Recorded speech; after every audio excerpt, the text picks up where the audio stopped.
Very very welcome to all साथियों। Exam fighter number 1 पे आप सभी का हार्दिक स्वागत है।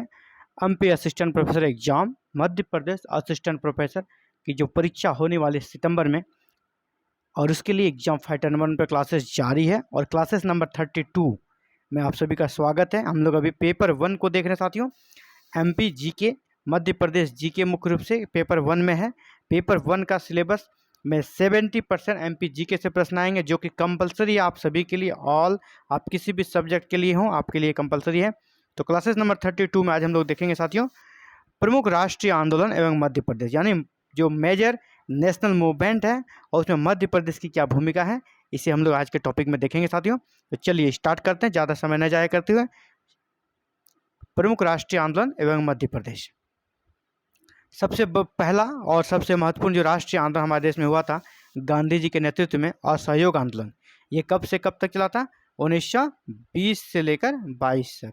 1920 से 22 तक चला था असहयोग आंदोलन गांधी जी के नेतृत्व में, और इसका प्रभाव पूरे देश में पड़ा और मध्य प्रदेश में भी पड़ा। और इसीलिए हम लोग अभी देखने वाले हैं मध्य प्रदेश में इस आंदोलन में किसने नेतृत्व किया, किस क्षेत्र में ज़्यादा प्रभाव पड़ा। यही मुख्य रूप से प्रश्न पूछे जाते हैं स्टेट के एग्जाम्स में कि उस स्टेट की क्या भूमिका रही, उस स्टेट ने क्या कार्य किया इस राष्ट्रीय आंदोलन के दौरान। तो चलिए असहयोग आंदोलन के बारे में देखते हैं मध्य प्रदेश में। असहयोग आंदोलन में मध्य प्रदेश की जनता ने बढ़ चढ़कर भाग लिया, यानी वहाँ भी लोगों ने बढ़ चढ़कर भाग लिया। प्रभाकर डुंडी राज, कहीं कहीं इसको डुंडी राज भी मिलेगा।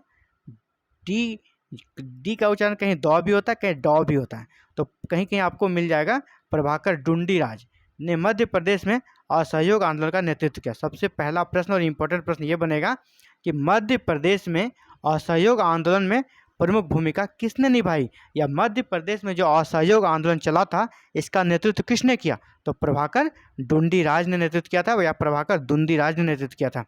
असहयोग आंदोलन के दौरान वर्ष 1922 में भोपाल रियासत, उस समय भोपाल रियासत हुआ करती थी आज़ादी के पहले।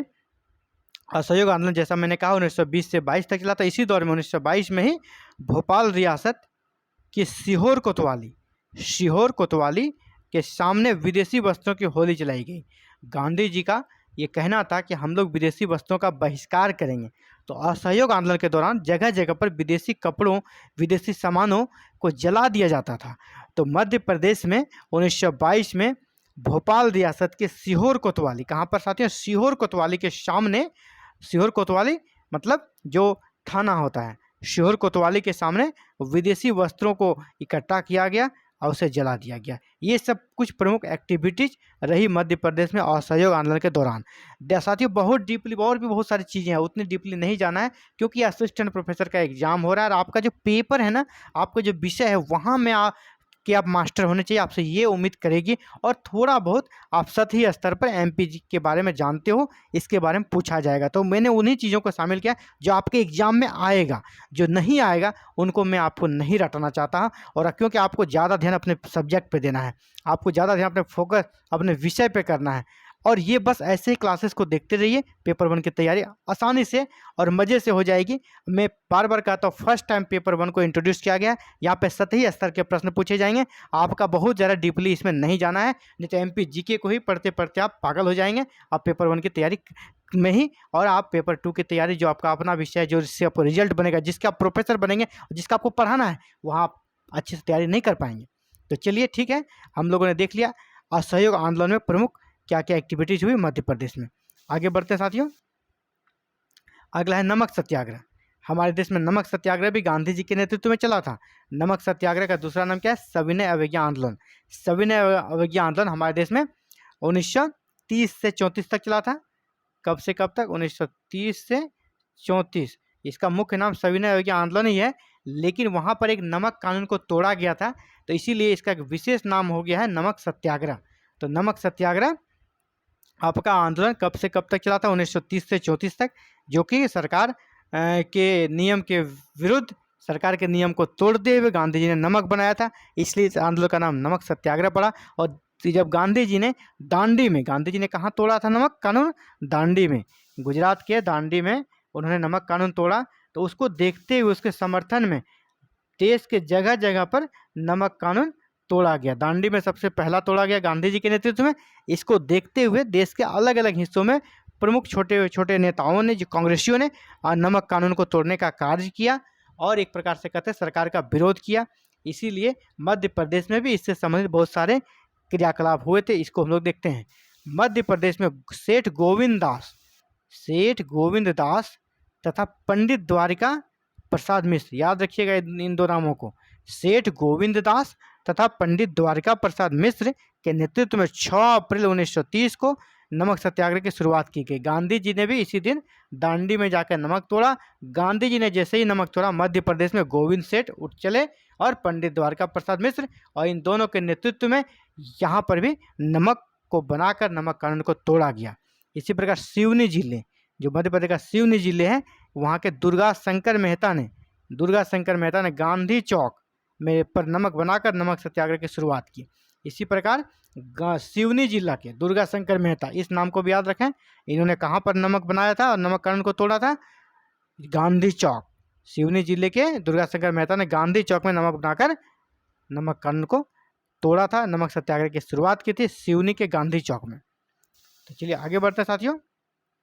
ये है जंगल सत्याग्रह।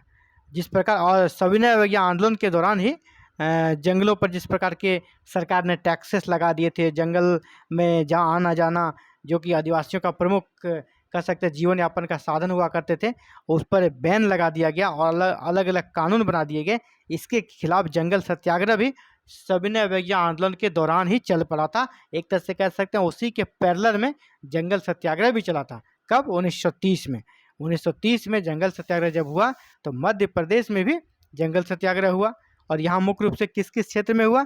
सिवनी जिले जो थे, तुरिया तथा घोड़ा डोंगरी का दूसरा नाम बैतूल है। सिवनी, तुरिया तथा घोड़ा डोंगरी किस क्षेत्र में हुआ था जंगल सत्याग्रह? मध्य प्रदेश में। तो सिवनी, तुरिया और घोड़ा डोंगरी में, और घोड़ा डोंगरी का दूसरा नाम क्या? बैतूल। किसने किया? यहाँ के आदिवासियों ने, क्योंकि जंगल जो है मुख्य रूप से आदिवासियों का है जीवन पेशा का साधन था, इसलिए आदिवासी इसके खिलाफ उठ खड़े हुए और गांधी जी ने इसे अपना समर्थन दिया, और इसके कारण जंगल सत्याग्रह भी काफ़ी सफल रहा था। तो घोड़ा डोंगरी जो बैतूल है, वहाँ पर किसने किया? में गंजन सिंह कोरकू एवं बंजारी सिंह कोरकू के नेतृत्व में जंगल सत्याग्रह हुआ था। जंगल सत्याग्रह कहाँ कहाँ हुआ था? आपका सिवनी, तुरिया और घोड़ा डोंगरी। तो घोड़ा डोंगरी जो था वहाँ सबसे ज़्यादा प्रभावी जंगल सत्याग्रह हुआ था, सबसे ज़बरदस्त हुआ था। तो घोड़ा डोंगरी यानी बैतूल में जो जंगल सत्याग्रह हुआ था, उसका नेतृत्व करता कौन था? गंजन सिंह कोरकू और बंजारी सिंह कोरकू। ये आपसे पूछा जाएगा कि सबसे ज़्यादा भूमिका किसकी रही? तो गंजन सिंह कोरकू और बंजारी सिंह कोरकू, ये कहाँ के थे? घोड़ा डोंगरी बैतूल के थे। चलिए अगले महत्वपूर्ण आंदोलन की ओर बढ़ते हैं। चरण पादुका नरसंहार मध्य प्रदेश में हमारे कह सकते हैं बहुत ही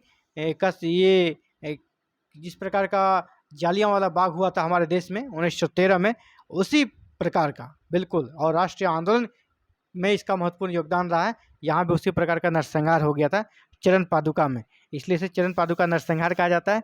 वर्ष 1931 में ये कब हुआ था? वर्ष 1931 में। और जालियांवाला बाग कब हुआ था? 1913 में। जालियांवाला बाग हुआ था 1913 में, और ये हुआ है चरण पादुका नरसंहार 1931 में। कहाँ हुआ है ये? वर्ष 1931 में छतरपुर क्षेत्र में चरण पादुका ग्राम में स्वतंत्रता सेनानियों के शांतिपूर्ण बैठक पर पुलिस ने अंधाधुंध गोलियां चलाई, जिसमें 6 सेनानी शहीद हो गए।